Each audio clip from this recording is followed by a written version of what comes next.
नहीं देगा। अगर यही इतने सेकुलर हैं, यादव और मुसलमानों की बात करते हैं, इतने अगर ये सेकुलर हैं, तो यादव बहुल सीट से किसी मुसलमान को लड़ा कर देख लीजिए, आपको हकीकत आपके सामने आ जाएगी, सामने आ जाएगी आपकी हकीकत। तो हमें और आपको समझने की ज़रूरत है। आप लोगों के पास एक दरख्वास्त लेकर आए हैं, इल्तिजा लेकर आए हैं। जब हर मुद्दे पर ओवैसी साहब बोलते हैं, तो आने वाला विधानसभा का चुनाव, यहाँ से जो भी आपके यहाँ से प्रत्याशी हो, हमको नहीं देखना है। मोदी जी की पार्टी में लोग आते हैं, कहते हैं लहर, मोदी जी की लहर में किसी को खड़ा कर देते, जीत जाता है। मोदी जी को देखते वो लोग। तो हमको और आपको ओवैसी साहब को देखना है। यहाँ से चाहे कोई भी आए ओवैसी साहब की पार्टी से, चाहे दलित भाई आए, कोई भी आए, किसी से कोई मतलब नहीं हमको। ओवैसी साहब को मतलब है उनकी पार्टी के प्रत्याशी को, लीडर को कामयाब करना है। ये बात हम लोग अपने दिल के अंदर बैठा लें। लोग कहेंगे जीत नहीं पाएंगे, मत जीत पाएं। आज अगर हमारी सीट से 20,000, 30,000, 40,000 वोट निकलेंगे, तो आने वाला जो 27 का चुनाव है, उसमें तमाम पार्टियां हमारे पास आके कहेंगे, सपा भी आएगी, बसपा भी आएगी, वैसे आपको तो 30,000 वोट हैं, इनको मिलाओ तो यूनिटी हमारी जब बन पाएगी, जब हम मजबूत हो पाएंगे। इसीलिए आप लोगों के पास आए हैं। नमस्कार, मैं हूं अनिल वर्मा शेखर। रात के 10 बजे हैं और ये समय है बिग बुलेटिन का। बिग बुलेटिन में आज की चर्चा पर चले। इससे पहले आज के गेस्ट से परिचय करा दे रहे हैं, मेहमानों से परिचय करा दे रहे हैं। आज भारतीय जनता पार्टी से डॉक्टर मुकेश सिंह जी हैं, भाजपा के वरिष्ठ नेता हैं और डीएन कॉलेज में प्राचार्य हैं। इसके अलावा विकास माने भाजपा के नगर अध्यक्ष हैं, आशीष भाजपा के नेता हैं यहाँ पर। इसके अलावा कांग्रेस से राजेंद्र मिश्रा जी, मीडिया प्रभारी प्रवक्ता है कांग्रेस के। और इसके अलावा कांग्रेस से खालिद उस्मानी है। खालिद उस्मानी अल्पसंख्यक विभाग के अध्यक्ष हैं, अल्पसंख्यक प्रकोष्ठ के अध्यक्ष हैं। और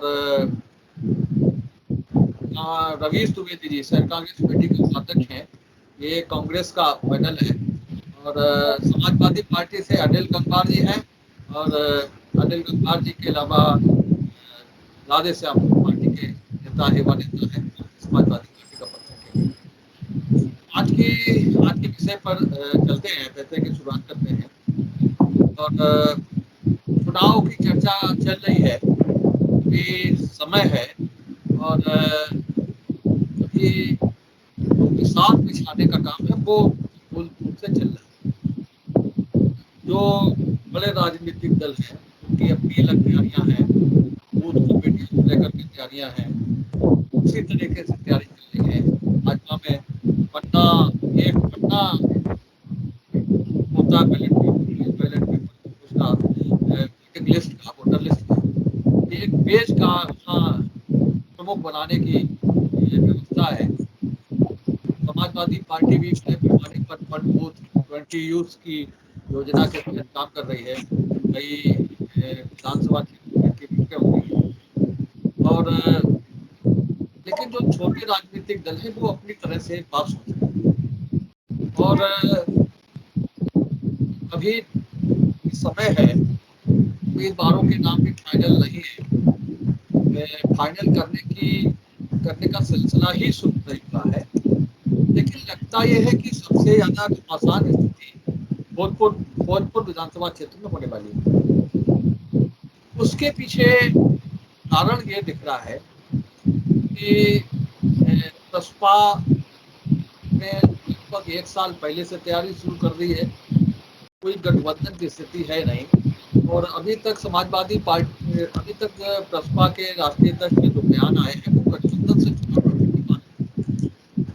गठबंधन जिन पार्टियों से उनका होना संभव है, उन पार्टियों ने अपने अपने यहाँ दावेदारों से आवेदन मांग रखे हैं। समाजवादी पार्टी से आवेदन दिए जा चुके हैं।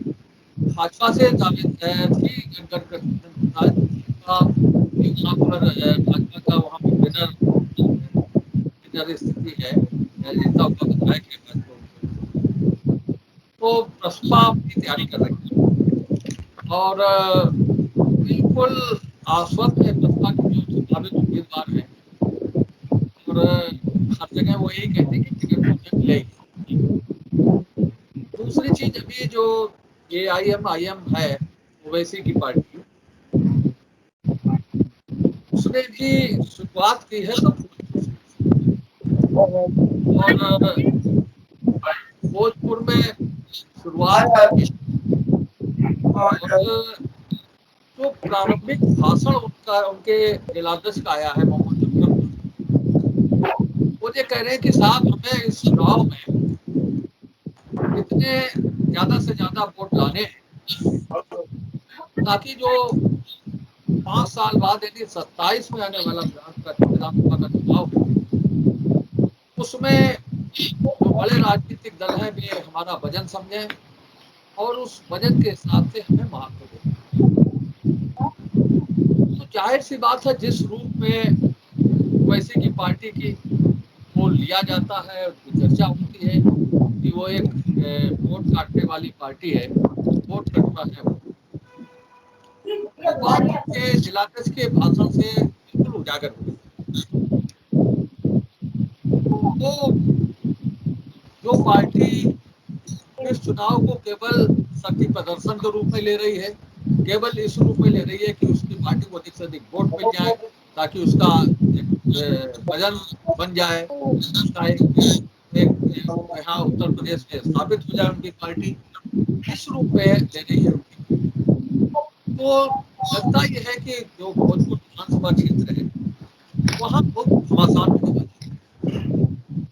जो ये दोनों राजनीतिक दल हैं, प्रगतिशील समाजवादी पार्टी और AIM-IM, उनकी जो तैयारियां हैं उनसे यही लग रहा है कि ये वोट तो नहीं जीतेंगे लेकिन बड़े राजनीतिक दलों का खेल दिया।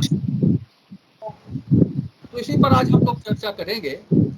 हालांकि इन दोनों राजनीतिक दलों की स्थिति पहले से ही राजनीतिक राजनीतिक पट है उस पर बिल्कुल साफ है। इन दोनों राजनीतिक दलों की स्थिति यही है, इसी रूप में उन्हें देखा जाता है, इसी रूप में उन्हें समझा जाता है कि ये वोट काटने वाली पार्टियां हैं, ये खुद नहीं जीतेंगी लेकिन दूसरे का खेल बिगाड़ेंगे। तो ये जिस तरह से ओवैसी की पार्टी के जिलाध्यक्ष ने बयान दिया है, भाषण दिया है उसके बाद में कुछ सोचने समझने को नहीं कि अरे साहब इस चुनाव में हमें इतने वोट हासिल करने ताकि हमारी एक बन जाए, हमारा एक वजन ताकि लोग हमें महत्व देने लगे और ये लगे कि यूपी में AIM-IM यही सब बिंदु रहेंगे कि भोजपुर में ओवैसी की पार्टी और सुखपाल सिंह की पार्टी किसका खेल बिगाड़े और जो तैयारियां चल रही है वो शायद के खाते कोई प्लानिंग वे में योजनाबद्ध तरीके से चल रही है क्योंकि वहाँ नागेंद्र सिंह राठौर भाजपा के बड़े नेता हैं और विधायक के रूप में भी उन्होंने अपना एक स्थान बनाया है।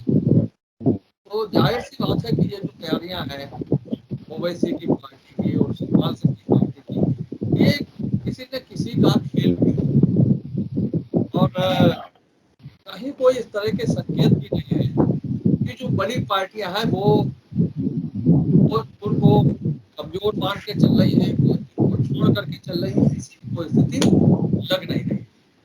तो अनिल गंगवार जी शुरू करिए आज की इस पर चर्चा को, इस डिबेट को, और बताइए कि ये जो ये जो तैयारियां जो हमने आपको तरीका बताई बसपा की और AIM-IM की, ये किसका खेल बिगाड़ेंगी और बिल्कुल उस जो ओवैसी की पार्टी है उसके तो बारे में बिल्कुल मामला बिल्कुल खुलासा हो गया है। जो चीजें हम लोग उनके बारे में थोड़ा सा सोच समझ के कहते थे वो चीजें उनके जिलाध्यक्ष ने बिल्कुल साफ तौर पे कह दी हैं, कैमरे के सामने कह दी हैं, अपने लोगों के सामने। तो किसका खेल बिगाड़ेंगी, किसकी सही पर ये सब काम कर रही हैं, किसका नुकसान होगा, किसका फायदा होगा और ये क्यों चुनाव लड़ रहे हैं, ये तस्वीर आप सबके जरिए सामने आए तो लगे कि कुछ चुनाव की जो गतिविधियां हैं वो तेज हो गई हैं। राजनीतिक दलों ने जो पैठ बनाई है भोजपुर विधानसभा क्षेत्र में वो किसी का नुकसान करने के लिए। अनिल गंगवार जी, शेखर भाई, जो भोजपुर विधानसभा की आपने बात की है तो ऐसी की पार्ट वो तो प्रसपा है, प्रगतिशील समाजवादी, ये दो उत्तर प्रदेश में कहीं। और ये बात आपकी सही है कि अस्तित्व बनाने के लिए, अस्तित्व बचा, सब जगह प्रचार प्रसार कर रहे हैं और अपने लिए कैंडिडेट ढूंढ रहे हैं। वही भोजपुर विधानसभा में जो मेरी जानकारी है उसमें अर्चना राठौर तैयारी कर रही हैं, और अर्चना राठौर मेरी समझ से ठाकुर समाज से है। यहाँ पर सबसे पहले वो नुकसान करेंगी भाजपा का, क्योंकि का बहुत बड़ा होता है चुनाव में, लोग तो पहले तो वो भाजपा का खेल बिगाड़ेंगे। इसके बाद जो ये वोट कटवा मुलचुआ ओवैसी की पार्टी है जो केवल अपना बनाना चाहती है, ये अपने दौरे उठाए, लेकिन ये बड़ा राजनीतिक लोग हो गए हैं, इसलिए कोई बहुत बड़ा असर इनके करने। और वो अगर कोई मुस्लिम कैंडिडेट खड़ा कर दे अपना तो कुछ प्रभाव पड़ भी सकता है। और अगर इन्होंने प्रसपा के साथ चले गए ये तो कोई प्रभाव इनका नहीं पड़ेगा। और जहां रही इस समाज लोकसभा में क्या असर पड़ा, हाँ ये हो सकता है 1000-2000 वोट ये विधानसभा में नुकसान, जो कैंडिडेट उसे ना देना चाहे तो थोड़ा बहुत सा नुकसान कर सकते, थोड़ा बहुत। लेकिन कहीं पर ये दोनों को पार्टी के प्रत्याशी को हराने जिताने की स्थिति, ये मेरा आकलन है। और ये दोनों ही पूरे उत्तर प्रदेश में कहीं नहीं टिके। और ये बार बार ये कहते हैं अपना कि हम छोटे था, बताओ राजभर से इन्होंने पहले गले मिले और राजभर ने छोड़ गया। तो ये ढूंढ रहे हैं कि कहां पर किसके गले लग जाए हम या गले पड़ जाए। तो जैसे राहुल गांधी मोदी जी के गले तो ये इनकी स्थिति गले पड़ने जैसी है। और ये वोट कटवा और मुलचुआ लोग हैं, कहीं असही बनाओ दो लोगों के बीच में होगा, वो होगी एक तरफ भाजपा होगी और एक तरफ सपा होगी, और तीसरा कहीं कोई अस्तित्व में नहीं होगी। जनता के बीच की नब्ज टटोल ली गई है। राजेंद्र नाथ मिश्रा जी। ठीक भाई, आवाज आ रही? हाँ आ रही, बोलिए। ठीक भाई, जैसा कि आज का विषय है कि भोजपुर विधानसभा का, तो प्रसपा निश्चित ही, क्योंकि जो है भाजपा के वर्तमान विधायक जी हैं उनका सजाती कैंडिडेट ही अर्चना राठौर जी है। वहीं उनके निवास से थोड़ा दूर ही नवादा से तो वो मौदा के रहने वाली हैं। मास्टर साहब गजेंद्र सिंह जो मौदा इंटर कॉलेज के प्रबंधक हैं, उनकी पुत्री हैं। और वो 2-3 महीने से जबरदस्त अपने प्रचार और प्रसार में लगी हुई, शायद अपना टिकट पक्का मानकर ही चुनाव में युद्ध स्तर से जुट गई है। और वो हमारे हिसाब से निश्चित ही भाजपा प्रत्याशी का नुकसान करेंगे, तो सजाती होने के कारण। अगर वर्तमान विधायक को ही टिकट मिलता तो सजाती होने के कारण उनका उस क्षेत्र में अस्तित्व भी है, गजेंद्र सिंह का भी अस्तित्व है, क्योंकि गजेंद्र सिंह हमारे कॉलेज में अध्यापक बने रहे, अच्छी तरह उनसे व्यक्ति परिचित है, उनकी पुत्री है। और वो क्षेत्र में सजाती लोक बंधुओं से अपना प्रचार प्रसार में लगी। रही बात ओवैसी की, ओवैसी तो जो है हमारे हिसाब से, हमारी समझ से पूरे देश में भाजपा की बी टीम के हिसाब से काम करते हैं। उनका केवल काम है मतलब अन्य पार्टियों को वोट काटना और किस तरह से भाजपा को लाभ पहुंचे, उनका एकमात्र उद्देश्य हमें तो यही दिखाई पड़ता है। और उनका कोई उद्देश्य न तो ज्यादा वोट पाएंगे यहाँ पर और न जीतने के। उसका का जो है वो लगा हुआ है कितना वो सफल होगा क्या होगा, इसे कितने प्रत्याशी आएंगे ये समय बताएगा। और हाँ, कांग्रेस की स्थिति ये है कि हम अपना कैंडिडेट निश्चित रूप से लड़ाएंगे। अभी हमारी पार्टी की टिकट निश्चित नहीं दिया और इसलिए कांग्रेस का सिग्नल मिलेगा कि हम लोग जो है समझदारी से उसका प्रचार करेंगे और जो जिसका नहीं राधे श्याम, राधे श्याम जी, हमने कहा भोजपुर विधानसभा की जो बात चल रही है यहाँ पर, और भोजपुर की बात क्या की जाए, बात तो ये स्थितियां तो ऐसी पूरे प्रदेश में है। हर जगह मान लो प्रसपा और ओवैसी जी की पार्टी अपनी लगी हुई है, लेकिन जिस जो जनता में जो संदेश है, जनता जिस तरह भारतीय जनता पार्टी के इस कुशासन से छुटकारा चाहती है, जो जनता में सरकार के खिलाफ रोष है, वो ये है कि जिंदगी की कौन जीत रहा है और कौन हार रहा है। इन जिन लोगों का कोई अस्तित्व नहीं होगा, जो 2-4 हजार 5 हजार 6 हजार में सिमट जाने की स्थिति में होंगे, बहुत बड़ा जनादेश उनके पक्ष में जाएगा नहीं। और हमें नहीं लगता है कि वो कहीं किसी का कोई खेल बिगाड़ेंगे। ओवैसी साहब की मान्यता जनपद फर्रुखाबाद या भोजपुर में सलमान खुर्शीद साहब से ज्यादा नहीं हो सकती है। जब अभी चुनाव लोकसभा के हुए थे तो माननीय सलमान खुर्शीद साहब को 30,000 वोट मिले। जनपद फर्रुखाबाद के जो उनके सजाती लोग थे, उनने ये देखा कौन कौन जीत रहा है और कौन हार रहा है या कौन हरा सकता है। ये कहीं ना कहीं बहुत मायने रखता है। और जहां तक रही बात प्रसपा की, तो जैसा पिछले प्रवक्ताओं ने बताया है, निश्चित तौर पर यही है, उनका जो जनसंपर्क अभियान चल रहा है वो उनके अपने सजाती के लोगों में चल रहा है और वो भाजपा को थोड़ा नहीं बहुत नुकसान पहुंचाएंगी। इसलिए पहुंचाएंगी क्योंकि वो यहाँ की बेटी है और वो अपने सजाती बंधुओं में जा रही है कि भाई तमाम लोगों को बहुत बार दिया, एक बार अपनी बेटी को भी वोट दे के देख दो।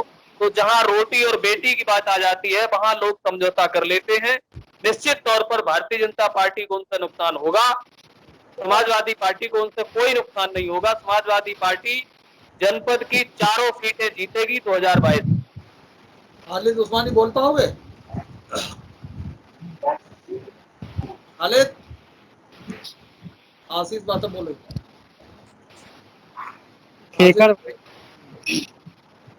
शेखर भाई, चुनाव का माहौल है और लोकतंत्र में सबको अधिकार होता है कि हम अपनी अपनी हर एक आप लोग अपनी अपनी पार्टी की आजमाइश करते हैं। जिनकी पार्टी नहीं होती वो निर्दलीय भी आजमाइश करती हैं। एक बात तो उस चुनाव के तहत दोनों पार्टियां अपने दांव आजमा रही हैं। भोजपुर में क्या, जैसा कि राजस्थान ने बताया, पूरे उत्तर प्रदेश में आजमा रही हैं और सबका अपना अपना एक अधिकार है। एक बात रही बात नुकसान और फायदे की, तो नुकसान और फायदे की भारतीय जनता पार्टी को कोई फर्क नहीं पड़ रहा है। ओवैसी लड़ जाए आकर या ममता बनर्जी अपनी पार्टी लड़ाएं आकर, चाहे कोई लड़ाई आकर, भारतीय जनता पार्टी को कोई फर्क पड़ने वाला नहीं है। फर्क पड़ा वहाँ लड़ाई चल रही है दूसरे और तीसरे की, कौन दूसरे नंबर पर रहेगा कौन तीसरे नंबर पर रहेगा। आप पिछले चुनाव में ही देख लीजिए, जो प्रसपा है, चाचा भतीजे साथ में चुनाव लड़े थे पिछले चुनाव में।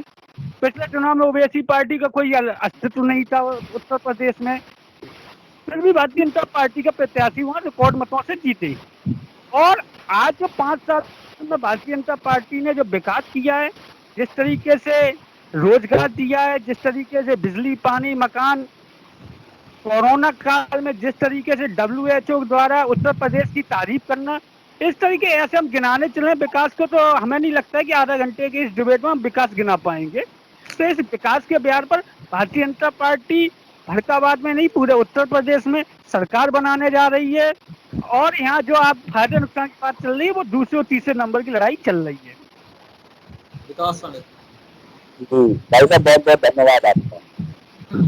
सबसे पहले तो मैं धन्यवाद देता हूँ अपने कांग्रेस के साथी को कि उन्होंने जैसा कि कहा है कि ओवैसी जो है वो भाजपा की जीत हुई, तो ये आपकी कोई बी टीम नहीं बन रही है तो धन्यवाद दीजिए आप समय और परिस्थितियों की कि आपके लिए कोई बी टीम नहीं है। लेकिन अगर ओवैसी हमारी बी टीम है तो हैदराबाद में ओवैसी के खिलाफ लड़े और लड़के हमने एक बड़ी लकीर की। जिस देश में कभी कांग्रेस कोई दल नहीं होता था, कांग्रेस से बड़ी कोई पार्टी नहीं होती थी, आज छोटी छोटी जगहों पे भी अपने अस्तित्व की लड़ाई से जूझती नजर आ रही है कांग्रेस। मुझे लगता है कांग्रेस करना टीम बनाने में कांग्रेस का कोई स्थान ही नहीं है। यानी कितनी चीजें आप अक्सर कहते हैं, आपको याद है कांग्रेस में जाने कितनी टीम तैयार करके खड़ी कर दी। तीसरा, समाजवादी पार्टी में मुझे एक बात नहीं समझ में आ रही है कि मुझे पहले तो डाउट ये लग रहा है कि प्रस्ताव का होगा क्या, भविष्य तय ये करने वाला है। कभी शिवपाल सिंह यादव कहते हैं कि हमें कोई ऐतराज नहीं है अखिलेश से, हमें गठबंधन करने में कोई ऐतराज नहीं है। तो क्या ये माना जाए कि सब जो चारों सीटें समाजवादी पार्टी जीत रही है उसमें एक सीट कहीं प्रस्ताव की भी तो नहीं, वो समाजवादी पार्टी अपनी छोड़ने का प्रयास कर रहे हैं, जो अभी चारों सीटें जीतने के पूरे दावे कर रहे हैं। तो मुझे तो लगता है कि राजनीति का ये अखाड़ा चालू हुआ है, अभी बड़े बड़े दांव आने बाकी हैं, पिक्चर अभी बाकी है मेरे दोस्त। अभी तो शुरू हुई है पिक्चर, अभी तो नंबरिंग चालू हुई है, अभी तो फिर क्लाइमेक्स भी आना बाकी है, अभी पूरी पिक्चर चलनी बाकी है। ये राजनीति है, यहाँ हर पल हर दिन राजनीति बदलती है, तो अभी तो शुरुआत हुई है। दूसरा, सपा के प्रवक्ता ने कहा है कि जनता में रोष है, आक्रोश है सरकार के प्रति। भाई साहब, सब कुछ पालिए, गलत फहमी मत पालिए, कुछ निर्णय जनता करती है, ये लोकतंत्र है। अगर आप मानते हैं लोकतंत्र को तो विश्वास भी रखिए, और ये निर्णय उत्तर प्रदेश में 2022 में उत्तर प्रदेश की जनता करने वाली है कि उसे समाजवादियों का परिवारवाद चाहिए, राष्ट्रवाद चाहिए। ये जनता उत्तर प्रदेश की तय करेगी, ये आप तय करने वाले कोई होते नहीं है। तीसरा, प्रस्ताव को लेकर के बड़ा जो बयान आया, प्रस्ताव को लेके कभी कहा गया, प्रस्ताव को लेकर कहा गया कि प्रस्ताव की प्रत्याशी जो है वो सबसे ज्यादा भाजपा को नुकसान पहुंचा रही है। भोजपुर में सबसे ज्यादा जिस सीट को लेकर चर्चा हुई, प्रस्ताव को जो है, प्रस्ताव का प्रत्याशी भाजपा को सबसे ज्यादा नुकसान। हमें समाजवादी पार्टी बताएं, इसी डिबेटों में ये कहा गया कि प्रस्ताव जो है वो भाजपा की टीम का काम करती है, भाजपा की टीम के रूप में काम कर रही है। आज वही प्रस्ताव के लिए ये कहा जा रहा है कि वो सबसे ज्यादा भाजपा को नुकसान पहुंचा रही है। तो ये दो बातें एक ही पार्टी के द्वारा कही जा रही हैं। तो जनता देख रही है, जिनकी दोहरी नीति है उन्हें दोहरे तरीके से जनता भी जवाब देगी। जिन्हें जनता में आक्रोश दिखता है वो ये भूल जाते हैं 15 साल सरकार चलाने के बाद भी कभी विकास के नाम पे वोट मांगने नहीं आ रहे हैं। आप समझिए, अरे भाई एक्सप्रेस वे और सैफई महोत्सव के ही नाम पे वोट मांग लीजिए। कभी तो 15 साल सरकारें चलाई है, लेकिन आपके पास एक शब्द नहीं है अपने कामों के नाम पर वोट मांगने। हमारे भारतीय जनता पार्टी अपने कराए कामों को लेकर के जनता के बीच जा रही है। हमारा किसी से कोई मुकाबला नहीं है। हमने पहले ही कहा कि हमारा सबसे बड़ा गठबंधन जो है वो उत्तर प्रदेश की 22 करोड़ जनता के साथ है, और तब हम उस गठबंधन पे पूरा विश्वास रखते हैं जो 2017 में इस गठबंधन में जीत हासिल की, और ये गठबंधन 2022 में उससे बड़ी सफलता हासिल करनी चाहता है। डॉक्टर मुकेश सिंह, ये जो आपका पॉलिटिकल एनालिसिस है, केवल भोजपुर विधानसभा के लिए आपने कहा है कि प्रसपा और ओवैसी की पार्टी भोजपुर विधानसभा में आगामी चुनाव में किसको नुकसान पहुंचा सकती है, चुनाव लड़ सकती। अभी तो बहुत समय बाकी, जैसे कह रहे थे विकास जी, अभी तो ये टेलर है, पिक्चर अभी बाकी। भारतीय जनता पार्टी तो नामांकन होने तक अपने प्रत्याशी को नहीं बताती हमारा प्रत्याशी, और जब नामांकन हो जाता है तब पता लगता है कि भारतीय जनता पार्टी का प्रत्याशी। जहाँ तक प्रश्न इस बात का है प्रसपा का, अभी आया था समाजवादी प्रवक्ता की वो अहमदाबाद की बेटी है। अरे शर्म आनी चाहिए आप लोगों को कि मोनिका यादव जो है वो भी इस अहमदाबाद की बेटी थी। आपने लतिया दिया, भगा दिया, अपमानित कर दिया। भारतीय जनता पार्टी ने उस बेटी का सम्मान रखा, उसको जिला पंचायत अध्यक्ष पर बैठाला। हम कहते हैं आप एक बार कह दीजिए कि प्रसपा की बेटी जो है अगर उतारा है तो समाजवादी पार्टी का उसको पूरा समर्थन, आप एक बार कह तो दीजिए। और फिर चुनाव लड़ा के देख लीजिए कौन जीतता है। अभी तो प्रस्ताव की बात छोड़ दीजिए, अगर सपा भी अपना समर्थन कर दे तो बताइएगा जीतेगी या हारेगी, ये हम अभी तय कर दे बता देते हैं। भारतीय जनता पार्टी कार्यकर्ता पार्टी है, बूथ की पार्टी है, जात की पार्टी नहीं है, परिवार की पार्टी नहीं है। भारतीय जनता पार्टी का संगठन लगातार 5 वर्ष काम करता है और वो संगठन चुनाव पर आज भी काम कर रहा है। सरकार विकास पर काम करती है, वो आज भी विकास पर काम कर रही है।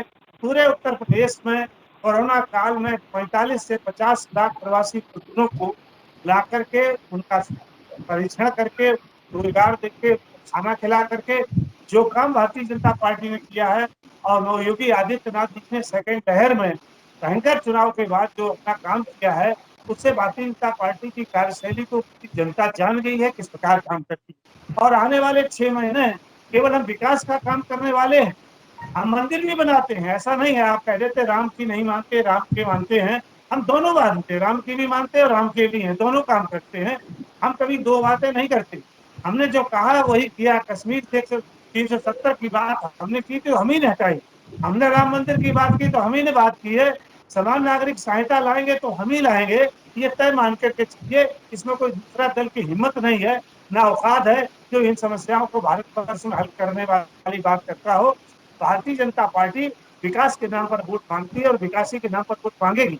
ऐसा नहीं है कि राम के नाम पर वोट मांगती है, ये तो 100 करोड़ हिंदुओं की आस्था का सवाल था। 550 वर्षों की धार्मिक गुलामी की बात थी, उसको हमने लड़ करके नहीं लिया, उसको हमने खून खराबा से नहीं लिया, उसको हमने जुमलेबाजी से नहीं लिया।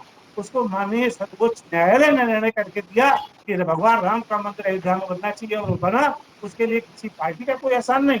और भारतीय जनता पार्टी की दलिया देखिए, एक भी राजनीतिक व्यक्ति को ट्रस्ट का मेंबर नहीं बनाया और सारे उन लोगों को मेंबर बनाए जो गैर राजनीतिक थे या कहीं जज थे या कोई महात्मा थे। आज वही लोग उसका काम कर रहे हैं। भारतीय जनता पार्टी कभी नहीं कहती कि हमने किया, तो सर्वोच्च न्यायालय, लेकिन हमारे शासन काल में हुआ इसलिए हमने किया। अगर यही काम समाजवादी पार्टी के शासन काल में हो जाता, यही काम कांग्रेस का हो जाता, तो आप देख लेते जब मुलायम सिंह उत्तर प्रदेश के मुख्यमंत्री थे तो 34 जिलों में आतंकवाद था उत्तर प्रदेश के अंदर खाली। माननीय कल्याण सिंह ने सबसे पहले कुर्सी पर बैठकर एक बात कही थी कि अगर आतंकवादी या तो देश छोड़ जाए या ऊपर जाने को तैयार हो जाए। और यही योगी आदित्यनाथ कहते हैं कि या तो ऊपर कभी आतंकवादी ऊपर जाने को तैयार हो जाए या उपद्रव छोड़ जाए। तो भारतीय जनता पार्टी स्वराज देना चाहती है, आतंकवाद को खत्म करना चाहती है, विकास के नाम पर काम करना चाहती है। हम नहीं डरते हैं। हम तो कहते हैं ये दल जितने हमारे साथ हैं, हमारे मित्र हैं, ये एक आज यही वादा कर दें यहाँ से कि अब हम गठबंधन नहीं करेंगे, जैसे लड़ रहे हैं वैसे ही लड़ेंगे।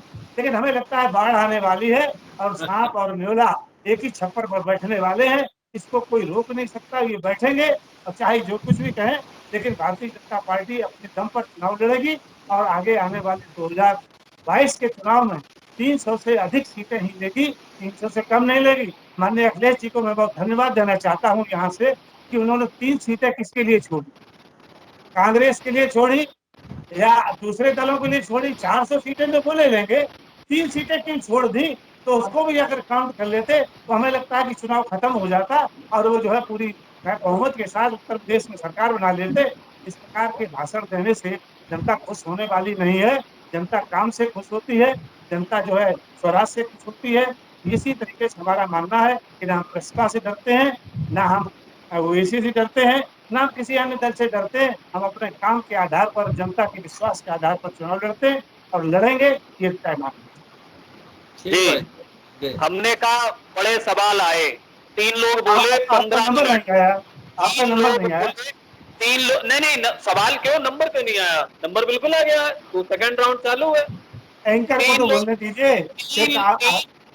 3 लोग बोले और 15 मिनट बोले, सवाल बहुत आए हैं। आशीष बाथम जी ने बड़े ये कहा कि अगर विकास गिनाने बैठ जाएंगे तो डिबेट खत्म हो जाएगी। हम चैलेंज देते हैं, 5 योजनाएं उत्तर प्रदेश सरकार की बता दो जो जनहित में चल रही हो। बताओ 5 योजनाएं, कोई एक योजनाएं हो, 5 राम मंदिर मत बता देना, ना 370 बता देना। 5 योजनाएं बताओ जो 25 रुपए का चावल देते हो और 164 रुपए का झोला छपाते हो उसके लिए। तो जनता देख रही है कौन झोला छाप है, और झोला छाप के बाद जनता नहीं जाएगी। रही बात फरुखा मोहम्मदाबाद की बेटी के बड़े सम्मान की चिंता थी, सपा से निकली हुई बेटी को बड़ा सम्मान दिया। भाजपा में ही एक बेटी थी ज्योति गुप्ता, उसको सम्मान, अपने घर की बेटी को लेके आओ, दूसरे घर की बेटी को सम्मान दो। ये कहाँ का तुम्हारी प्रश्नावली है? बता रहे गठबंधन होगा, सांप नेवला एक छप्पर बैठेगा। अरे जो नागिन के साथ गठबंधन किए, जो महबूबा मुफ्ती की कुर्सी में तख्तियां लगाए खड़े थे, जो भ्रष्टाचारी येदियुरप्पा को गले लगाकर मुख्यमंत्री बनाते हैं, जो अजीत पवार से समर्थन लेते हैं सत्ता के लालच में, 4 बजे रात में समर्थन लिया, सुबह 7 बजे उसको क्लीन चिट दे दी, ऐसे लोग बताएंगे कि सांप होने वाला एक छप्पर बैठेंगे? दूसरी चीज बताइए, बड़े काम हुए तो बहन जी तुम्हारी कैसी है? नहीं बहन जी तुम्हारी कैसी है? नहीं बहन जी पप्पू आपके कैसी है? नहीं बहन जी पर आप पप्पू आपके कैसी है ना? नहीं बहन जी पप्पू से तो समर्थन ले लिया था, क्यों गठबंधन करना था बहन जी पप्पू से? बुआ से गठबंधन करेंगे, चाचा को रखेंगे। नहीं बुआ से गठबंधन करेंगे, चाचा को भगाएंगे। पार्टी की नीति हो तो हमसे हमारी पार्टी सवाल उठाएंगे ना। सवाल क्यों उठा रहे थे? या तो सवाल मत छोड़ा करो, सवाल छोड़ा करो तो जवाब छोड़ा करो। फालतू में मैं जवाब दे रहा हूँ ना तुमको, मैं जवाब दे रहा हूँ मैं। नहीं वाली बात, नहीं रही बात बोलने वाली बात, आप भूल गए ना, आप भूल गए फोटो चलती थी। नहीं आप स्कूल बैग में किसकी फोटो चलती थी, राशन कार्ड में किसकी फोटो चिपके आती थी? नहीं तो तुमने बताया है, अरे सुनो, जो तुमने बताया है कि भ्रम पाले हो, हम तुमसे ये कहते हैं कि तुम भ्रम पाले हो, भ्रम में हो तुम, चिंता माफ कर देगी। बहुतों के घर गुजारे हैं, ये सुपड़ा साफ कर देगी, देख लेना। तुम बता रहे कोरोना काल काम किया, लोग ऑक्सीजन की कमी से मर गए, तुम दूसरों के मकानों पे कब्जे करती हो, जो पार्टी दूसरों का अटैक करती हो, जिस पार्टी में गुंडागर्दी चलती हो, जिस पार्टी में लोग अलग करते हो, वो पार्टी के लोग कह रहे हैं, वो पार्टी के लोग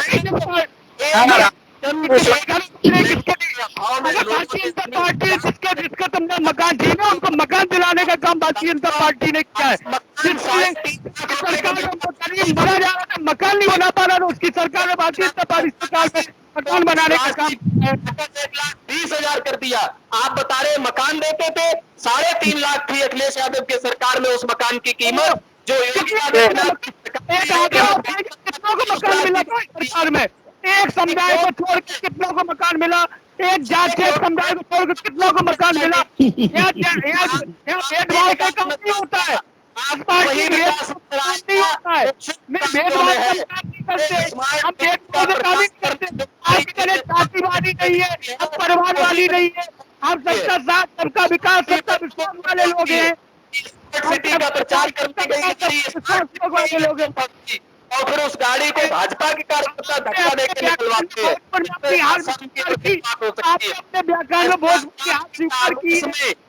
तक डूबी भारतीय जनता पार्टी, उनके 5-5 मंत्रियों के आइडियो वायरल हो चुके हैं, वो भ्रष्टाचार में डूबे हैं।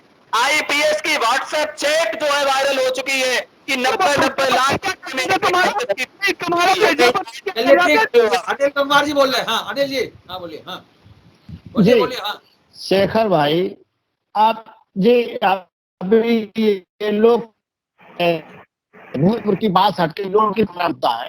शेखर भाई, आप भी फर्रुखाबाद में रहते हैं और मैं भी जाता हूँ, ये लोग भी फर्रुखाबाद में रहते हैं। जिस रोड पर सांसद जीते हैं लाल गेट से, और जो है आप यहाँ तक आइएगा ढिलावल तक, आप देख लीजिए उस विकास की स्थिति क्या, कितने गहरे गहरे गड्ढे हैं उसमें। और दूसरी जो बाईपास बेवर रोड से मिला है ढिलावल से, ये केंद्र में भी ये है, एक पुल बनाया है, उसमें देख लीजिए 4 फुट पानी बना है और उसमें एंगल निकले हुए। मैंने उसकी डीआरएम से शिकायत, मैंने आपको बताया डीआरएम शिकायत की, डीआरएम का फोन मेरे पास आया है कि हम पानी निकालने की बहुत शीघ्र व्यवस्था करेंगे। ये भाजपा के लोग झूठा प्रचार क्यों कर रहे हैं? मैं कहता हूँ कि फर्क देख लीजिए, कहीं मत देखो, आप दरवाजे से और ढिलावल पर आ जाइएगा और लीजिए वहां पर संसद जी बने हैं, और इसके बाद ढिलावल वाला रोड देख लो, और इसके बाद वहां से कायमगंज वाले रोड पे आ जाइएगा। अगर गड्ढे ना हो तो मैं आपकी पार्टी में शामिल हो जाऊंगा।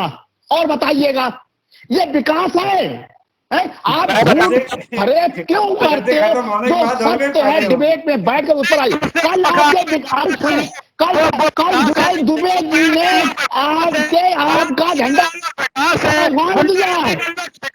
उन्होंने बताया क्या दम पर।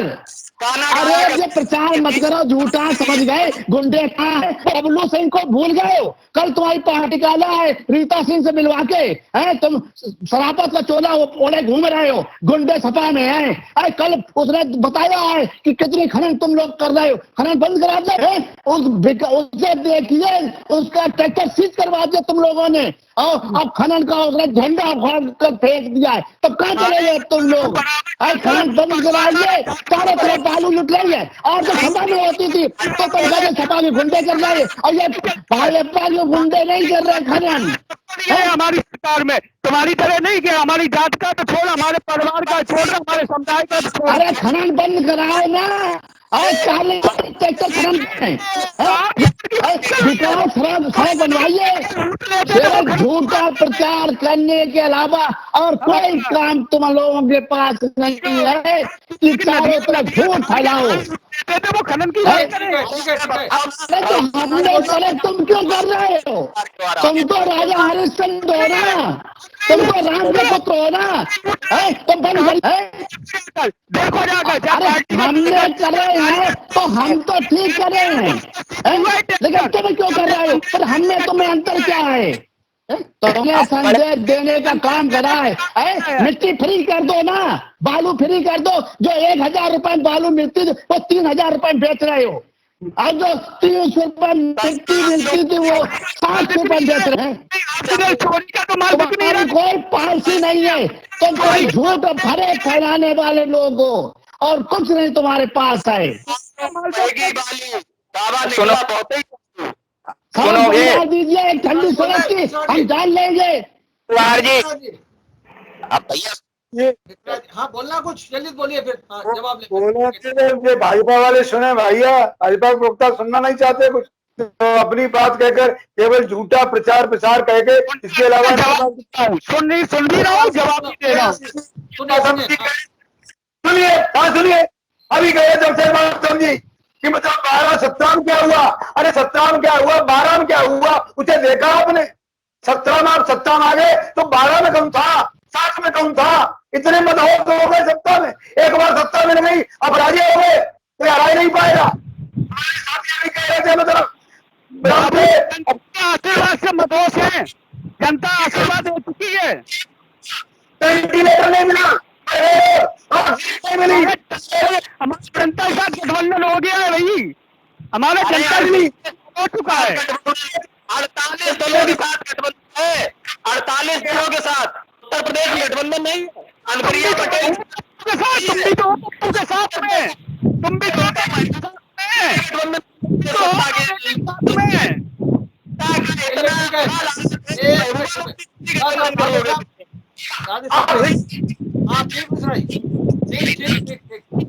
विकास एक मिनट विकास मुखर्जी, एक मिनट विकास। भाई साहब, पहली बात तो मैं एक बात पूछना चाहता हूँ आदरणीय अनिल गंगवार जी से, मुझे लगता है कि समाजवादी पार्टी ने जो एक्सप्रेसवे अनिल गंगवार, अब पूछोगा तब जवाब दो। अरे समाजवादी पार्टी क्यों बात करते हो? अरे हम अच्छे होते तो हमारी सरकार बनती, तुम सत्ता में नहीं होते। तुम अपने काम बताओ ना, तुम समाजवादी पार्टी की बात करते हो, तुमने क्या करा है 5 साल वो बताइएगा। भाई बंद करो।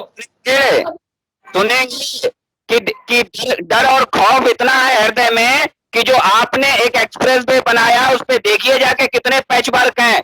आपने ऐसी सड़कें बनाई कि भाजपा की सरकार आते ही टूट गई। बेचारी भाजपा, इनके सरकार में किसान खुशहाल था, उत्तर प्रदेश का बेरोजगार युवा बेरोजगारी भत्ता पा रहा था, ठीक है प्रज्वलित था। ठीक है। हाँ मुकेश जी, क्या होगा जो प्रसपा और ओवैसी की पार्टी आई उसे किसका नुकसान फायदा होगा? जो चर्चा अभी तक हुई उसका क्या नतीजा है? देखिए भाई साहब, केवल भोजपुर की अगर बात करते हैं आप, तो हम आपको बता देते हैं कि भोजपुर में 40,000 मतों से पिछली बार हमने चुनाव जीता था, और इस बार फिर हम जीतेंगे, ये तय मान के चलिए। प्रसपा का चाहे सजातीय प्रत्याशी आ जाए, चाहे विजातीय आ जाए, और चाहे जो है ओवैसी की पार्टी का मुस्लिम आ जाए या गैर मुस्लिम आ जाए, हम लोग उस पर कोई कह नहीं। लेकिन पूरे उत्तर प्रदेश की बात करते हैं तो इन्हीं लोगों यही कहते हैं तो बी टीम है। भारतीय जनता पार्टी की बी टीम शिवपाल सिंह है, ओवैसी भारतीय जनता पार्टी की बी टीम है। तो इस बी टीम को ये ए टीम में बदलते क्यों नहीं है? हम कहाँ उनको कंधे पर बैठाल के ले जाते हैं? भाई उनके चचा हैं, उनके जो है संतुष्टि वाले लोग हैं, तो उनको समझाएं। लेकिन भारतीय जनता पार्टी ना ओवैसी से डरती है, ना प्रसपा से डरती है, ना कांग्रेस से डर रही है, ना सपा से डर रही है। हम तो काम करते हैं और चुनाव लड़ते हैं, हमारा संगठन काम कर रहा है, हमारी सरकार काम कर रही है। आने वाले समय में फिर हम सरकार बनाएंगे और पूर्ण बहुमत के आधार पर सरकार बनाएंगे। बुलेटिन की आज की इस बहस को यहीं समाप्त कर रहे हैं। आज की बहस में भाग लेने के लिए डॉक्टर मुकेश सिंह जी का, राजेंद्र रान जी का, अनिल गंगवार जी का, आशीष का, विकास पांडे का और राधेश्याम का बहुत बहुत धन्यवाद। हम कल फिर उम्मीद है आपको हमारा ये वीडियो, ये खबर पसंद आई होगी। आप इसे लाइक करिए, अपने दोस्तों के साथ शेयर करिए और हमारे चैनल को सब्सक्राइब करिए। साथ ही पास में बना घंटी वाला आइकन ज़रूर दबा दीजिए ताकि आप हमारी नई नई खबरों से निरंतर अपडेट होते रहें। यही निवेदन आपसे है।